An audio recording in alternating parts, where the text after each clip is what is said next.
I want to share with you a big secret today. And it's not one that a lot of you are going to want to hear. But at the same time, it's so important that I have to tell you. That secret is this. What if I told you that every singe day kids go to school, they become less intelligent? Now, how could that be possible? When kids go to school, they learn things, right? And they accumulate more knowledge. So if anything, they should be getting smarter. How could they possibly be getting less intelligent? What am I talking about? Well, I do hope to illustrate that to you today. Before I turned 14, I was a kid that did not know what he wanted in life. So usually when you go up to a 5 or 6-year-old and you ask him, "What do you want to be when you grow up?"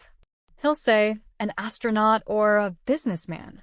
I wanted to be a professional Call of Duty player. And since I had no idea about what I wanted to be when I grew up, I just listened to my parents almost 100% of the time. I trusted that they knew what was best for me. My parents wanted out of me what any typical parent would want out of his child. Go to school, keep up your grades, get out and exercise once every few years. And I was trying to do everything they asked of me. The problem was I wasn't even that good at school. I was terrible at science. Could not write a 5-paragraph essay if my life had depended on it. And to this day I still think I'm the only Asian kid in the world who does not understand math. I really do. But when I turned 14, that all changed. I was no longer this hot air balloon and floating around in space. I was now like a supersonic jet flying toward my destination, at 50,000 miles an hour or however fast those things go.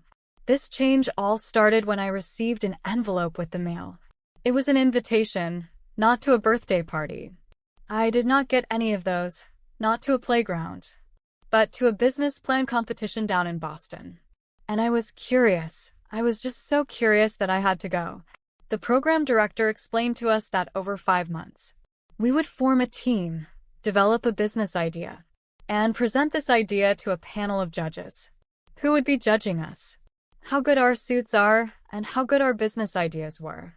And a long story short, over those 5 months, I formed a team, developed an idea, and we actually ended up winning that competition and taking home a check. And that one event sparked my interest for going to more and more of these competitions. Over the next 2 years of my life, I actually went to dozens and dozens of these competitions, and I was winning almost all of them. And I realized that I liked going to them so much. Not just because I liked winning them, but also because I had an unrealized passion. That was a passion for creating things. Because the one thing that my team would do differently from our other competitors every single time was, well, everyone would go up and present their idea and their PowerPoint. We would go to a Home Depot, buy supplies, and actually build the idea we were talking about. And the judges were just so blown away by the fact that a bunch of teenagers could go and create things, can make prototypes, and have minimum viable products. We won almost every single competition, just because the judges loved that we had gone and executed it. At one of these competitions, I met a short-tempered, middle-aged Polish guy named Frank. If he is here today, I'd better run after this. He came up to us, took a look at our prototype, and said, "I can help you guys turn this into a real company." Think about that. Isn't that cool? We are 16 years old. We are going out into the world and creating a real hardware technology startup. At first, we were all like, time to be Steve Jobs. Building Apple. Let's go build Apple, dropping out of school now. But we quickly realized it's not that easy. So don't drop out unless you're really sure you have a good idea. But we've realized that the first part to building a great company is to assemble a great team. And as students, we couldn't go to bars to networking events for adults.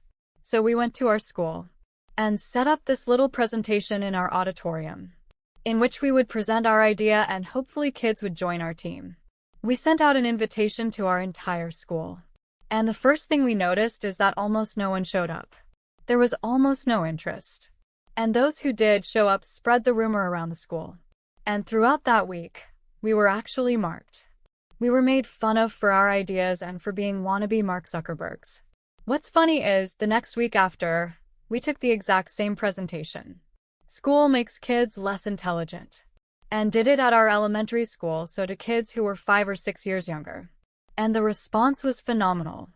These kids were throwing their lunch money at us, asking if they could buy a prototype. They were asking for our pre-money valuation, which I know you guys know from watching Shark Tank. But it was amazing that these kids even knew terms like that existed, when they were too young to even probably pronounce some of these words. That just inspired me so much. And I think this is what our education system has done. Over just these 5 to 6 years in the education system, these creative children have turned into these teenagers that are unwilling to think outside of the box. So let's go back to that secret I was talking about. How is it possible that school is making kids less intelligent? The fact is, there is so much more than just one type of intelligence. While school can make you more academically intelligent, it can teach you physics, algebra, calculus. It is diminishing the children's creative intelligence. It is teaching them to think in a certain way, to go down a certain path in life. It's telling them, go to high school, get a diploma, go to a good college, find a stable job. And if you don't do that, you won't be successful. And if that was true, how am I even standing here today? How did I, a straight C student, start a technology company at the age of 16? And how is my company, which was featured on a Wall Street Journal last week, doing better than some of the companies started by Harvard and Stanford graduates? Conclusion: it must be something that can't be measured by academic intelligence alone. So, here's what I believe. Parents, teachers, educators, you have the power to influence and inspire youth. The fact is, there are way too many people out there right now who are obsessed with telling kids to go to college, to find a good job, and to be successful. There are not enough who are telling kids to explore more possibilities, to become entrepreneurs. And if there's one message that I want parents, kids, and all of you to take away from what I've said here today, is that you can open your own doors, that you can stray away from this conventional, limited, and narrow path that education sets us upon. You can diverge and create your own future. You can start your own companies and start your own nonprofits. You can create, you can innovate. And if there's one message I want you to take away from everything I've said, it is this: no one has ever changed the world by doing what the world has told them to do. Thank you.